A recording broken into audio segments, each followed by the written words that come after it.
Si wap chache un bagay pour capable casser ventou dans moins que yon semaine, campé la vidéo ça c'est pour.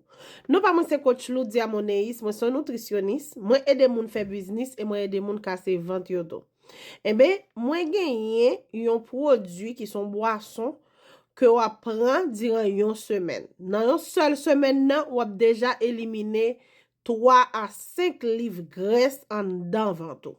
Li pral nettoyer ventou, mette vieux déchets, vieux toxines dehors. Si tu intéressé pour joindre produit ça, c'est seulement $25. N'importe state que ou yé m'a voyer ba ou la caillou.